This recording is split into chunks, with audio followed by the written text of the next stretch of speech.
Al-alimu kabirun wa in kana hadatsan. Seseorang itu dikatakan besar sekalipun masih kecil, masih belia, masih muda. Anak SD umpama, kita pandang akan terasa besar kalau dia memiliki ilmu pengetahuan yang begitu luas. Dia hafal Al-Quran misalnya, hafal hadis ribuan, juz amma luar kepala. Terus kemudian masih banyak lagi ilmu-ilmu yang dia miliki, yang menurut kita merasa takjub. Dan masih banyak lagi orang-orang yang menggemari, dan dia akan terasa besar di mata manusia kalau dia memiliki ilmu pengetahuan yang luas. Wal jahilu saghirun wa in kana syaikhan.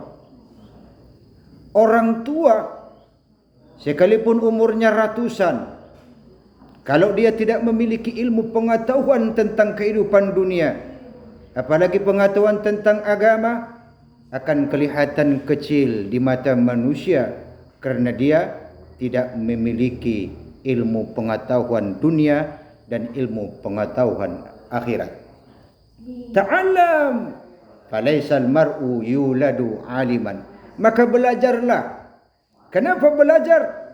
Falaisal mar'u yuladu aliman. Karena tidak ada seorang pun di antara kita yang terlahir ke permukaan bumi ini begitu lahir hafal 30 juz misalnya. Begitu lahir tahu tentang ilmu ekonomi umpama. Begitu lahir bisa naik mobil atau naik sepeda misalnya. Karena kita tidak terlahir dalam keadaan pintar, maka kita dianjurkan agar selalu belajar. Walaysa akhu ilmin kaman huwa jahilun. Tidaklah sama antara orang yang bodoh dengan orang yang pintar. Tidaklah sama orang yang buta dengan orang yang melihat. Tidaklah sama orang yang berjalan kaki dengan sempurna dengan orang yang berjalan kaki tanpa kaki. Artinya perbedaan terlihat jelas.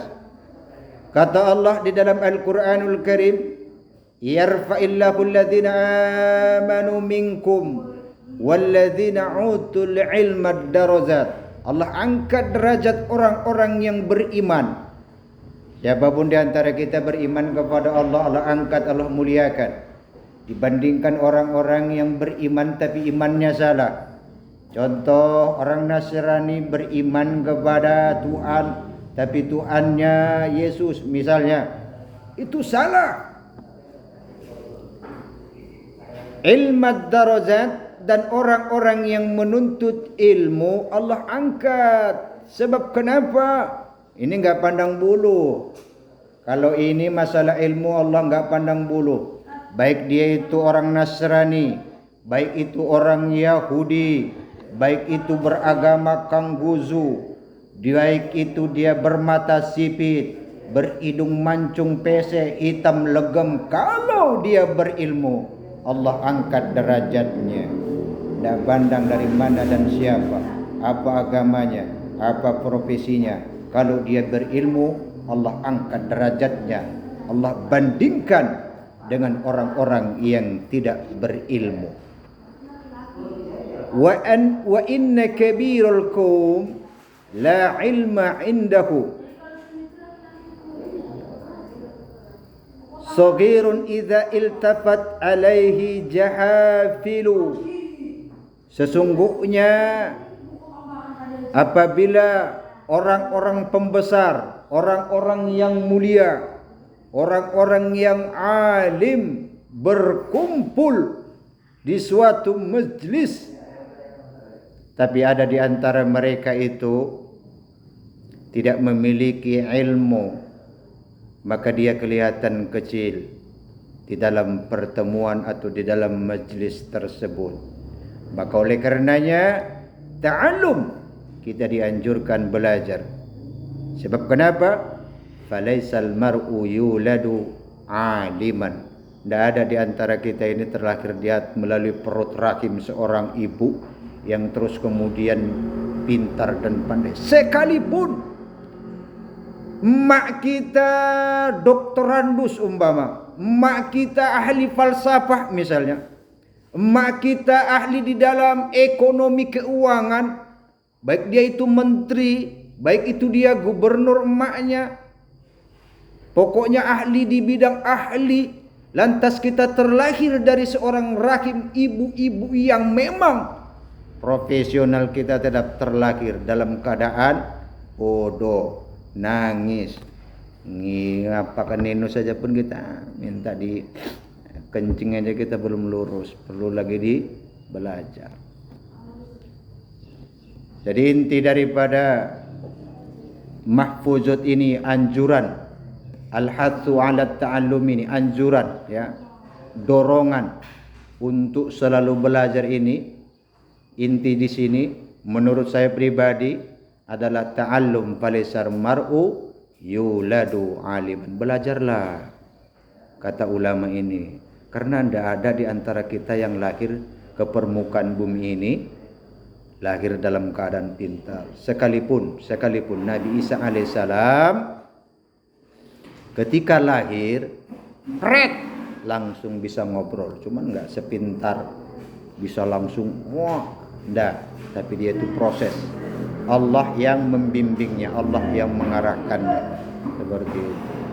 Kalau para nabi Allah yang mengajarkan, kalau kita ndak, kita alim ulama yang mengajarkan, guru, ya.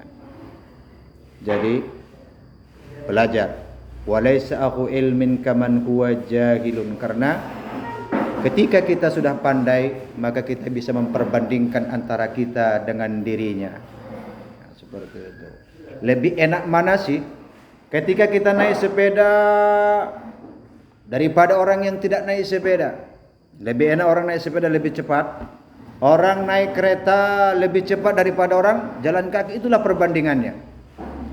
Orang bisa membaca Al-Quran jadi imam daripada jadi makmum terus, lebih enak jadi imam lah kira-kira.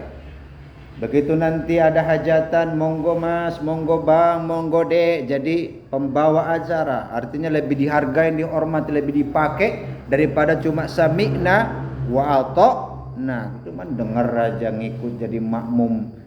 Artinya kita ini perlu perubahan, ya, dari yang tidak tahu menjadi tahu. Seperti itu. Kalau dalil bahasa agar bermanfaat ini, hadisnya idza matal insanu in qata'a amaluhu illa min thalathin shadaqatin zariyah aw ilmun yuntafa'u bih. Ilmu yang bermanfaatlah ini ya yang kelak akan selalu menopang kita. Alif saja kita ajarkan kepada seseorang, atau huruf izaiyah saja kita ajarkan kepada seseorang, terus kemudian dia menjadi seorang guru dari hizaiyah yang kita ajarkan ini, terus mengalir. Dia menjadi guru, memiliki murid 10 umpama, dari yang 10 rupanya 5 di antara mereka jadi guru, dan memiliki setiap murid ini 20, dan di antara 20 10. Begitulah terus perkembangan ilmu pengetahuan kita. Artinya amal zariyah kita ini dengan ilmu seperti itulah. Sampai kita meninggal dunia. Ilmu yang bermanfaat.